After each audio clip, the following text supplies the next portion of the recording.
అదే RTV app వార్తల్ని క్షణాల్లో చదివే అవకాశం ఉంటుంది. ఒక న్యూస్ పేపర్, ఒక టెలివిజన్ ఛానల్ మీ చేతుల్లో ఎప్పుడూ ఉంటాయి. తెలుగువారి నూతన సంవత్సరం ఉగాది. ఈ ఉగాది నుండి 9 రోజుల వరకు శ్రీరాముని కళ్యాణ కార్యక్రమాలు అయితే ప్రారంభించడం జరుగుతుంది.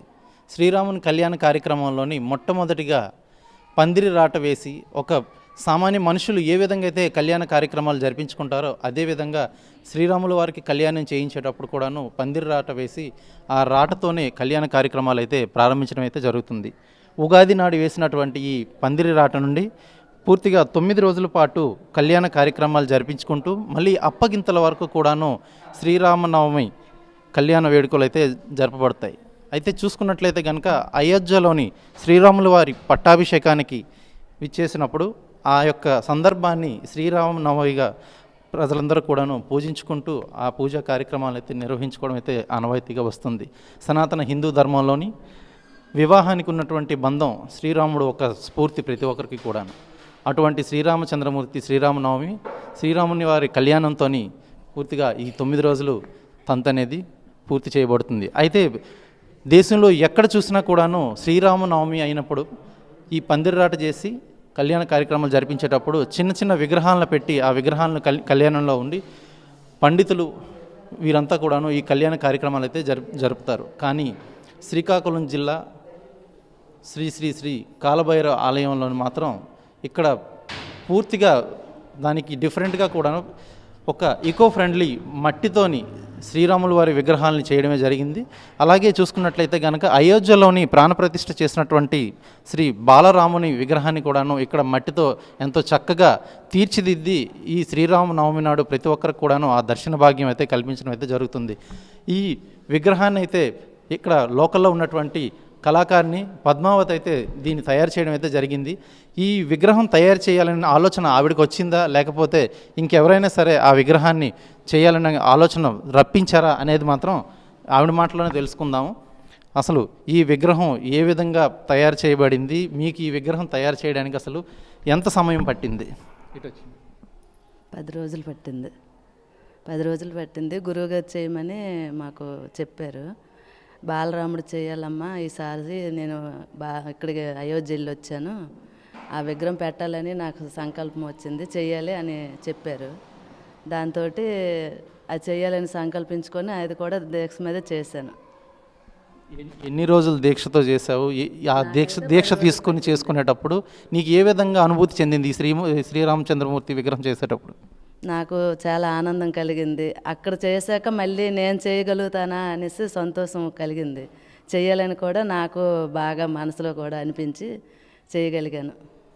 అమ్మవారి సంకల్పం కూడా నాకు బలంగా కొద్దిగా ఉండడంతో చేయగలిగాను.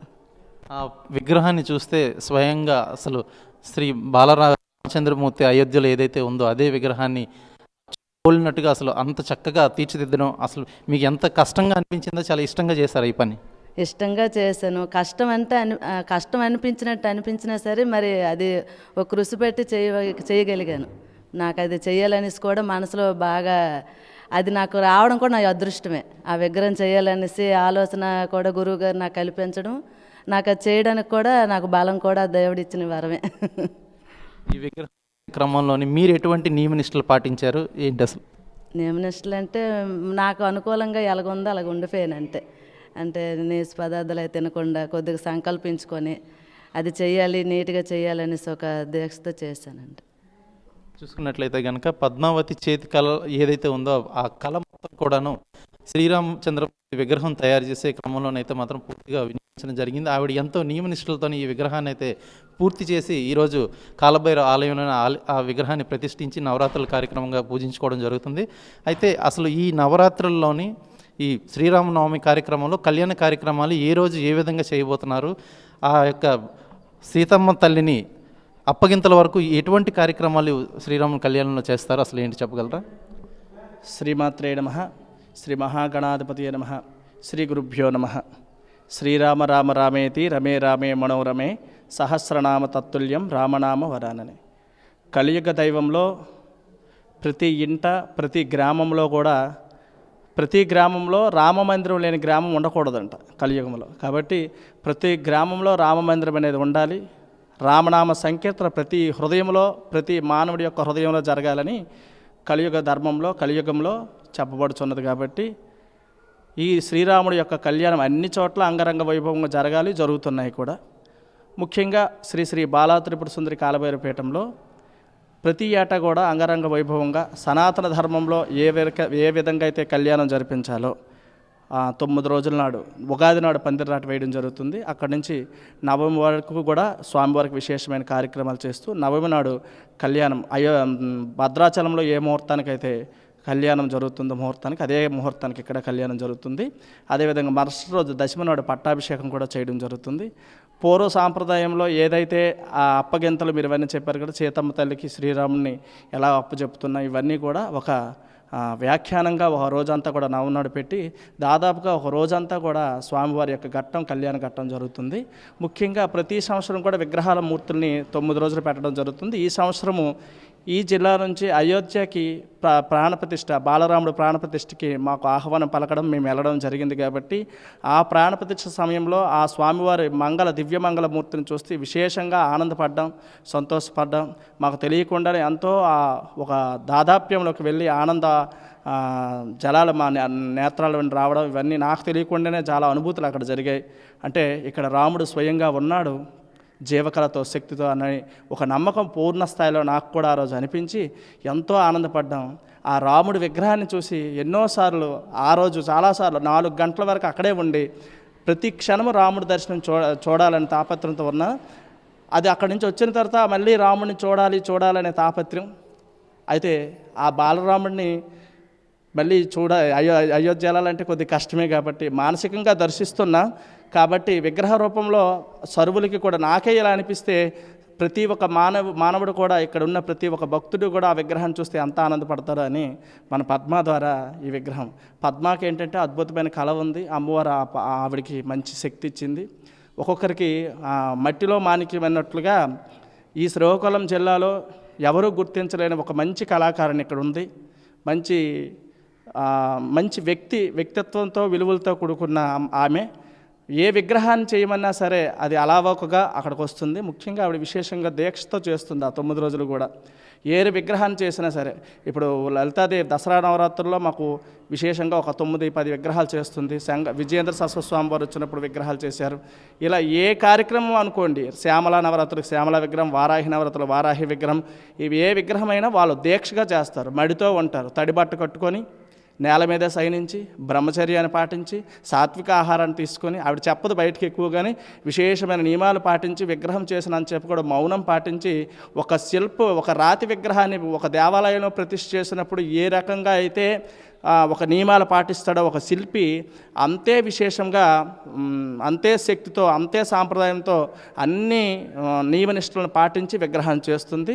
ఇక్కడ ఖచ్చితంగా వచ్చి అమ్మవారి దగ్గర ఎక్కడ విగ్రహం చేసినా ఇక్కడ అమ్మవారి దగ్గర ఆశీర్వచనం చేసుకొని, భైరవుడి దగ్గర ఆశీర్వచనం చేసుకొని ఆ విగ్రహాలు ప్రారంభిస్తుంది. బాలరాముడి విగ్రహం చేయాలంటే కొద్దిగా జడిసింది తాను, కాదు నువ్వు ఏమీ లేదు సంకల్పం చేయి, ఆ బాలరాముడు నీతో చేయించుకుంటాడని చెప్పాం. ఈరోజు అచ్చంగా అక్కడున్న అయోధ్యలో ఉన్న బాలరాముడి విగ్రహమే ఇక్కడ కనిపిస్తుంది. చాలా ఆనందం అవుతుంది. నేను ఉగాదికి అందరూ కూడా వచ్చి కొన్ని వేల మంది వచ్చి నేను చూశారు, చాలా ఆనందపడ్డారు. రాబోయే రోజులు ఈ నవమి వరకు వచ్చి చాలామంది దర్శించుకుంటారు, చాలా ఆనందపడతారు. అయోధ్యలో ఉన్న బాలరాముడి విగ్రహాన్ని చూసినట్లుగే ఆనందపడతారు. ఆ ప్రయత్నం కొద్ది మేము చేసాం. అది మేము అనుకున్నంత వరకు సఫలీకృతం అయ్యామే అనుకుంటున్నాం. అంతే ధీటుగా కార్యక్రమాలు కూడా 9 రోజులు కార్యక్రమాలు జరుగుతాయి. లలితాదేవి కుంకుమ పూజలు జరుగుతాయి. 9 రోజులు యంత్ర మంత్ర పూజలు అన్నీ కూడా ఇక్కడ జరుగుతాయి. 9 రోజులు కూడా లలితాదేవి నవరాత్రులు కాబట్టి గుప్త నవరాత్రులు. ఇలా నవమి దశమి వరకు కూడా స్వామివారివి అమ్మవారి కార్యక్రమాలు జరుగుతాయి. ఈ కళ్యాణ కార్యక్రమాల్లోని సీతమ్మ వారి తరపు నుంచి కన్యాదానం చేసేది అంటే ఎవరిని కూర్చోబెట్టి కన్యాదానం చేయించడం జరుగుతుంది? అంటే ఇక్కడ అందరి దగ్గర అంటే అన్ని దేవాలయాలు ఇప్పుడు ఏంటంటే సామూహికంగా కళ్యాణాలు చేస్తారు. ఇక్కడ మాత్రం 2 దంపతులకే. అందులో ఈ సంవత్సరము ఆర్కే బాబు అని వాళ్ళ తమ్ముడు గారికి లాటరీ తీస్తామన్నమాట. మనకి ఇక్కడికి వచ్చే వాళ్ళందరికీ కూడా పేర్లు, ఎవరైనా కళ్యాణంలో పాల్గొంటారో వాళ్ళ పేర్లు లాటరీ వేస్తాం. అందులో 2 టికెట్లు తీస్తాం. అందులో ఎవరు వస్తే వాళ్ళకి కళ్యాణంలో కూర్చొని పెడతాం. అది రేపు తీయడం జరుగుతుంది. కంకణం కట్టుకోవడానికి పీఠం సేవకులు ఒకళ్ళు కూర్చుంటామన్న రామకృష్ణ గారు కాబట్టి వాళ్ళకి ఇచ్చాం లాటరీ కాకుండా. పెళ్ళికొడుకు తరపున ఇంక లాటరీ తీస్తాం, పెళ్ళికూతురు తరపున వాళ్ళు కూర్చుంటున్నారు. అంటే పూర్తిగా హిందూ సాంప్రదాయంలో కళ్యాణం ఏ విధంగా జరుగుతుందో తల్లిదండ్రులు ఇరుపక్షాల తల్లిదండ్రులు కూడాను కంకణం కట్టుకుని ఆ కళ్యాణం 5 రోజుల వరకు కూడా ఏవైతే నియమనిష్టలతో ఉంటారో అదేవిధంగా ఇక్కడ చేయించడం జరుగుతుందో వారితో కూడా ఖచ్చితంగా జరుగుతుంది. నిన్న 9 రోజుల నాడే వాళ్ళు కంకణం కట్టుకున్నారు. ఆ పిల్లనిచ్చే వాళ్ళందరూ కూడా పిల్లని తీసుకురావడం కానీ ఆ పిల్లని వెతకడానికి వెళ్ళడం సీతమ్మ తల్లికి అక్కడ ఈ ఏదైతే రాముడు విల్లి విడిచిపెట్టాడో ఇవన్నీ కూడా ఎక్కిపెట్టడం ఇవన్నీ కూడా జరుగుతాయి. తర్వాత సంభాషణ కూడా కళ్యాణం జరిగినప్పుడు సీతమ్మ తల్లి యొక్క గొప్పతనం రాముడి యొక్క గొప్పతనం ఖచ్చితంగా కళ్యాణంలో చెప్పబడతాయి. అదొక పెళ్లి తరపు వారు పెళ్లి కొడుకు తరపు వాళ్ళు వేద పండితులు వస్తారు, వాళ్ళతో భేటీ ఉంటుందా ఇరువురు కూడా మా పాప ఎంత గొప్పది మా కొడుకు ఎంత గొప్పవాడని సూర్యవంశం కోసం చంద్రవంశం కోసం చెప్పుకోవడాలు జరుగుతాయి. ఇవన్నీ గట్టం జరుగుతుంది. తర్వాత తలంబ్రాలు కానీ ముత్యాలు తీసుకొచ్చే తలంబ్రాలు చేస్తాం. ఆ తలంబ్రాలు ప్రతి ఒక్క భక్తుడికి మళ్ళీ ఇవ్వడం జరుగుతుంది. పట్టాభిషేకం కూడా అంతే అంగరంగ వైభవం చేస్తాం.